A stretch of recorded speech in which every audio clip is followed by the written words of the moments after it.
Hello दोस्तों, नमस्कार दोस्तों। हमारे यूट्यूब चैनल पर आप सभी का फिर से स्वागत है। आज हम फिर लेकर के आए हैं general knowledge one liner question, जो कि नागरिक शास्त्र एवं सिविक्स से संबंधित क्वेश्चन होने वाले हैं। ये क्वेश्चन बहुत ही महत्वपूर्ण है, जो कि सभी परीक्षा में आते हैं।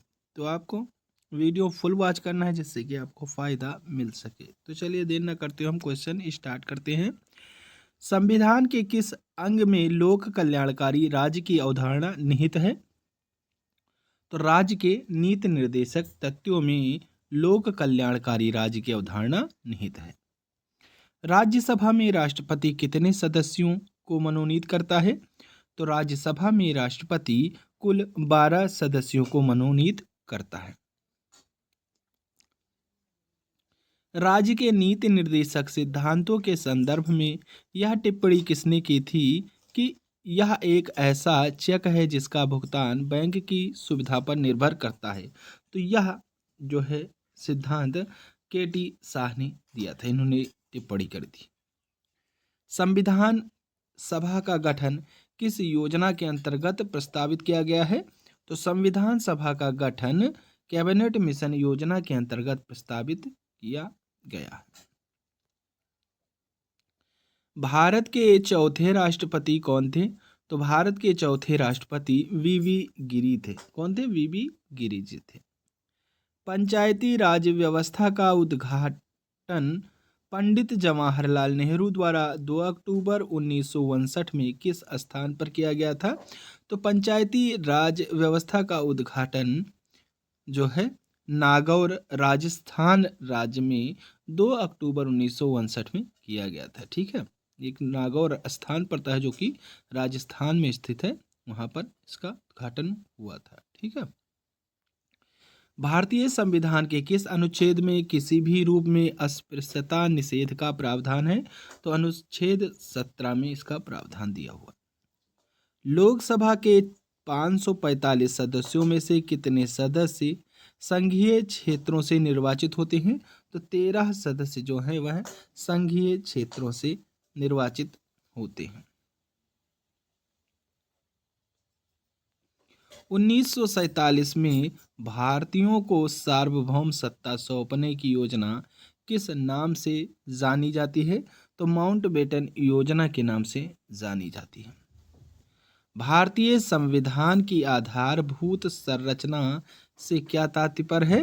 तो इससे जो है संविधान के कुछ लक्षण ऐसे अनिवार्य हैं कि उनका निराकरण नहीं किया जा सकता है। ठीक है।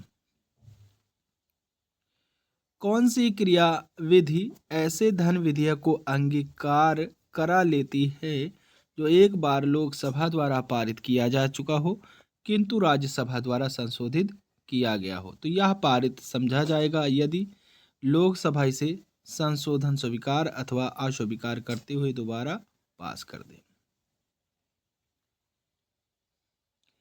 न्यायिक पुनरावलोकन में न्यायालय को अधिकार है कि यदि कोई कानून या आदेश संविधान के विपरीत हो तो उसे असंवैधानिक घोषित कर दे। लोकसभा का कोरम कुल सदस्य संख्या कितना होता है? तो यह जो है 1/10 होता है। संविधान सभा से मुस्लिम लीग के बहिष्कार का प्रमुख कारण क्या था? तो मुस्लिम लीग मुसलमानों के लिए एक अलग संविधान सभा चाहती थी। ठीक है, क्या चाहती थी? एक अलग संविधान सभा चाहती थी। जम्मू कश्मीर के संविधान में संशोधन करने का अधिकार किसे प्राप्त है? तो राज्य के विधानमंडल को प्राप्त है। संविधान के भाग 3 में वर्णित मौलिक अधिकारों की वर्तमान संख्या क्या है? तो वर्तमान संख्या कुल 6 है।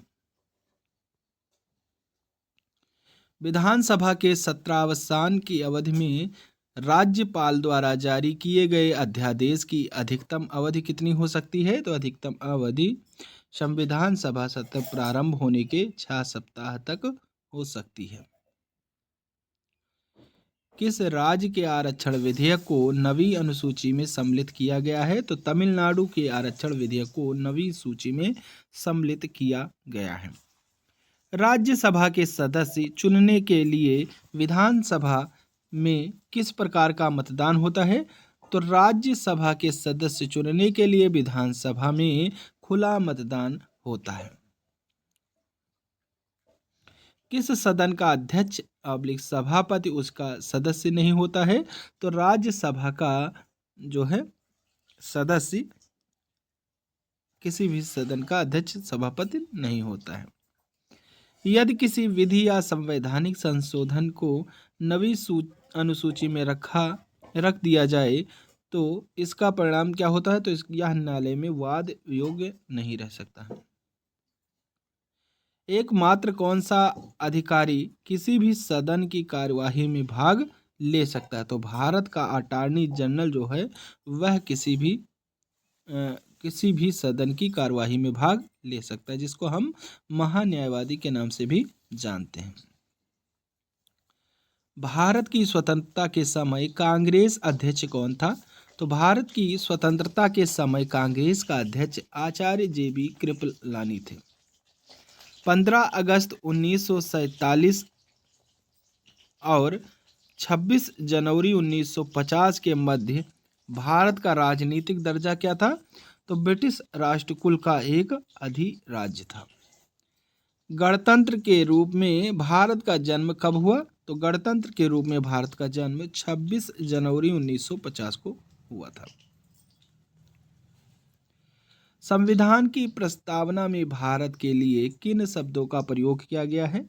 तो संविधान की प्रस्तावना में भारत के लिए संविधान के हिंदी प्रारूप में भारत तथा अंग्रेजी प्रारूप में इंडिया शब्द का प्रयोग किया गया है। भारत का संविधान कितने भागों में विभाजित है? तो भारत का संविधान 22 भागों में विभाजित है। उद्देश्य प्रस्ताव में वर्णित विचारों को संविधान सभा ने संविधान के किस भाग में स्थान दिया है? तो प्रस्तावना में स्थान दिया है। संविधान में वर्णित मौलिक कर्तव्यों से कौन सी समिति की सिफारिशें संबंधित रही हैं? तो स्वर्ण सिंह समिति जो है इससे संबंधित रही हैं। नीति निर्देशक तथ्यों का समुचित क्रियान्वयन किस पर निर्भर करता है? तो सरकार की इच्छा शक्ति एवं पर्याप्त साधनों यानी धन की उपलब्धता पर निर्भर करता है। संविधान में वर्णित मौलिक अधिकारों में से कुछ से सशस्त्र बलों के सदस्यों को वंचित करने के संबंध में कौन निर्णय लेने के लिए अधिकृत है? तो संसद जो है निर्णय लेने के लिए अधिकृत माना गया है। ठीक है। अपनी पदावधि समाप्त होने से पूर्व उपराष्ट्रपति को उसके पद से हटाने का अधिकार किसे है? तो संसद को है। भारतीय नागरिकों के मौलिक अधिकारों का युक्त प्रतिबंधों को आरोपित करने की शक्ति किसके पास में है? तो संसद के पास में है। भारत का मुख्य निर्वाचन आयुक्त अपना पद धारण करता है तो वह जो है 6 वर्ष के लिए या 65 वर्ष की आयु इनमें से जो भी कोई पहले हो उस तक जो है अपना पद धारण किए रहता है। भारत के संविधान में निर्धारित किए गए अनुसार लोकसभा में सदस्यों की संख्या की अधिकतम हो सकती है? तो अधिकतम 552 हो सकती है।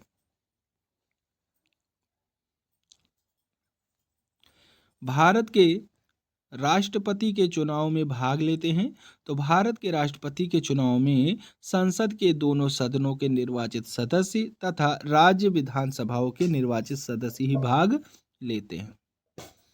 लोकसभा अध्यक्ष का चुनाव कौन करता है? तो लोकसभा अध्यक्ष का चुनाव लोकसभा के सदस्य मिलकर के करते हैं। प्रकलन समिति के सदस्य चुने जाते हैं तो केवल लोकसभा से चुने जाते हैं। तो आप देख रहे हैं Indian polity and constitution most important question, जो कि बहुत ही इंपॉर्टेंट क्वेश्चन है। संविधान का कौन सा अनुच्छेद समानता का अधिकार यानी राइट ऑफ इक्वलिटी है प्रदान करता है? तो अनुच्छेद 14 जो है समानता का अधिकार प्रदान करता है। संविधान की 8वीं अनुसूची में कितनी भाषाएं दर्ज हैं? तो संविधान की 8वीं अनुसूची में कुल 22 भाषाएं दर्ज हैं।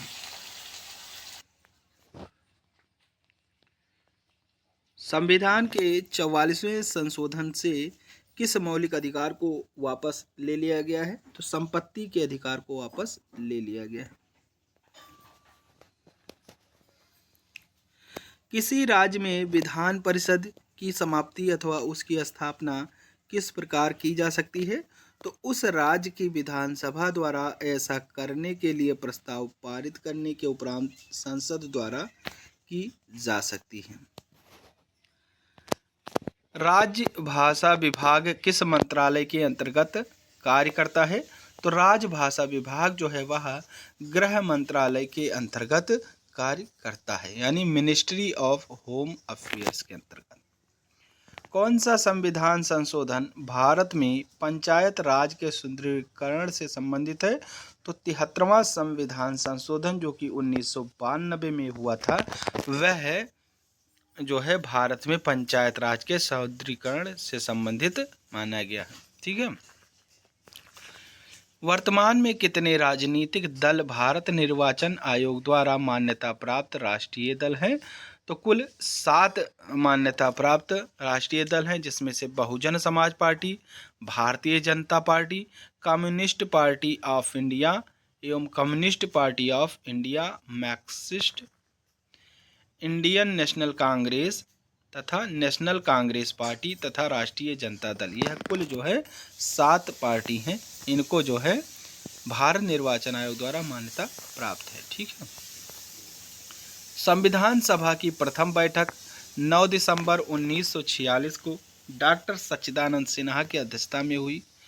किस प्रमुख राजनीतिक दल ने इसका बहिष्कार किया था? तो मुस्लिम लीग ने इसका बहिष्कार किया था।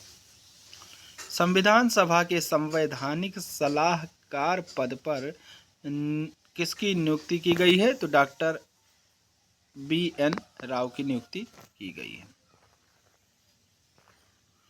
6 मौलिक अधिकार कौन कौन से हैं? तो 6 मौलिक अधिकार जो है, पहला है समानता का अधिकार, दूसरा स्वतंत्रता का अधिकार, तीसरा शोषण के विरुद्ध अधिकार, चौथा धार्मिक स्वतंत्रता का अधिकार, पांचवा संस्कृति तथा शिक्षा का अधिकार, छठवां है संवैधानिक उपचारों का अधिकार। तो ये रहे आपके 6 कुल मौलिक अधिकार। ठीक है। भारत के प्रथम मुख्य न्यायाधीश कौन थे? भारत के प्रथम मुख्य न्यायाधीश हीरालाल जी कानिया है। राष्ट्रपति के त्यागपत्र की सूचना उपराष्ट्रपति किसको देता है? तो राष्ट्रपति के त्यागपत्र की सूचना उपराष्ट्रपति लोकसभा अध्यक्ष यानी स्पीकर को देता है। किसको देता है? लोकसभा अध्यक्ष को देता है। ठीक है। यदि लोकसभा अध्यक्ष अनुपस्थित हो तो संसद के संयुक्त अधिवेशन की अध्यक्षता कौन करता है? तो यदि लोकसभा का अध्यक्ष अनुपस्थित हो तो संसद के संयुक्त अधिवेशन की अध्यक्षता लोकसभा का उपाध्यक्ष करता है। संविधान के किस अनुच्छेद के प्रावधानों के अंतर्गत भारत सरकार द्वारा भारत रत्न, पद्म विभूषण आदि का अलंकरण प्रदान किए जाते हैं? तो अनुच्छेद 18 के अंतर्गत प्रदान किए जाते हैं। लोकतांत्रिक विकेंद्रीकरण की योजना करने वाली समिति का क्या नाम है? तो बलवंत राय मेहता समिति नाम है इसका। विदेशी नागरिकों को भारत की नागरिकता प्रदान करने की आवश्यक शर्त क्या है? तो 10 वर्ष तक भारत में अगर वह निवास करता है तो भारत की नागरिकता प्रदान की जा सकती है। संविधान के किस भाग में मौलिक अधिकारों का वर्णन है? तो संविधान के भाग 3 में मौलिक अधिकारों का वर्णन मिलता है। 44वें संविधान संशोधन द्वारा किस मौलिक अधिकारों को केवल कानूनी अधिकार के रूप में मान्यता दी गई है? तो संपत्ति के अधिकार को केवल कानूनी अधिकार के रूप में मान्यता दी गई है। यह जो है 44वें संविधान संशोधन के अंतर्गत ऐसा हुआ था। किस मौलिक अधिकार को डॉक्टर अंबेडकर द्वारा संविधान का हृदय और आत्मा कहा गया? तो संवैधानिक उपचारों का अधिकार को डॉक्टर BR अंबेडकर द्वारा संविधान का हृदय और आत्मा कहा गया था। संसद के संयुक्त अधिवेशन की अध्यक्षता कौन करता है? तो संसद के संयुक्त अधिवेशन की अध्यक्षता लोकसभा का स्पीकर करता है। किसी व्यक्ति को एक ही अपराध के लिए एक बार से अधिक दंड नहीं देने का उल्लेख किस अनुच्छेद में दिया गया है? तो यह जो है अनुच्छेद 20 में दिया गया है कि किसी भी व्यक्ति को एक ही अपराध के लिए एक से अधिक बार दंड नहीं दिया जा सकता है। संविधान में कितने मूल कर्तव्यों का उल्लेख किया गया है? तो संविधान में कुल 11 कर्तव्यों का उल्लेख किया गया है। संविधान के किस अनुच्छेद में भारत के नियंत्रक महालेखा परीक्षक के कर्तव्यों और शक्तियां वर्णित है? तो 149वें अनुच्छेद में इसका जो है शक्तियां वर्णित हैं। संविधान के संरक्षक के रूप में सर्वोच्च न्यायालय का अधिकार विश्व के किस संविधान से लिया गया है? तो संयुक्त राज्य अमेरिका के संविधान से लिया गया है। भारतीय संसद द्वारा राज्य पुनर्गठन अधिनियम किस वर्ष पारित किया गया? तो 1956 में पारित किया गया था। भारत के सर्वोच्च न्यायालय के पास न्यायिक पुनरावलोकन की शक्ति है, इसका क्या आशय है? तो यह जो है विधायिका द्वारा पारित किसी अधिनियम अथवा उसके किसी भाग की संवैधानिकता पर निर्णय देने की शक्ति है। भारत के संविधान का कौन सा अनुच्छेद मंत्रियों और महान्यायवादी को किसी भी सदन में बोलने या कार्यवाही में भाग लेने का अधिकार प्रदान करता है? तो अनुच्छेद 88 में जो है यह प्रदान करता है। ठीक है। लोकहित के मुकदमे की पुनः स्थापना में उच्चतम न्यायालय के किस न्यायाधीश ने निर्णायक भूमिका निर्वहन किया? तो न्यायमूर्ति P.N. भगवती ने निर्वहन किया था निर्णायक भूमिका में। ठीक है। संविधान की प्रारूप समिति के सम्मुख संविधान की प्रस्तावना का प्रस्ताव किसने रखा है? तो जवाहरलाल नेहरू ने रखा है। संविधान सभा का गठन किसकी संस्तुति पर किया गया था? तो संविधान सभा का गठन जो है कैबिनेट मिशन योजना की संस्तुति पर किया गया था। राष्ट्रपति किस सूची के विषयों पर अध्यादेश जारी नहीं कर सकता है? तो जो राष्ट्रपति होता है वह राज्य सूची के विषयों पर अध्यादेश जारी नहीं कर सकता है। आपातकाल की घोषणा का अनुमोदन संसद द्वारा कितनी अवधि के अंदर होना चाहिए? तो 1 माह के अंदर होना चाहिए। राज्यों का वित्तीय आवंटन किसकी संस्तुति पर किया जाता है? तो राज्यों का वित्तीय आवंटन वित्त आयोग की संस्तुति पर किया जा सकता है। लोकसभा का सचिवालय किसके प्रत्यक्ष पर्यवेक्षण एवं नियंत्रण में कार्य करता है? तो लोकसभा अध्यक्ष के पर्यवेक्षण में और नियंत्रण में कार्य करता है। ठीक है। भारतीय संविधान का सबसे बड़ा एकांकी स्रोत क्या है? तो भारतीय संविधान का सबसे बड़ा एकांकी स्रोत गवर्नमेंट ऑफ इंडिया एक्ट 1935 है। ठीक है। तो आज के लिए बस इतना ही। अगला प्रैक्टिस सेट देखने के लिए आप हमारे चैनल को सब्सक्राइब कर बेल आइकन प्रेस कर दें, जिससे कि हमारे वीडियो डालते ही आपको नोटिफिकेशन मिल सके। तो चलिए, थैंक यू। जय हिंद, जय भारत।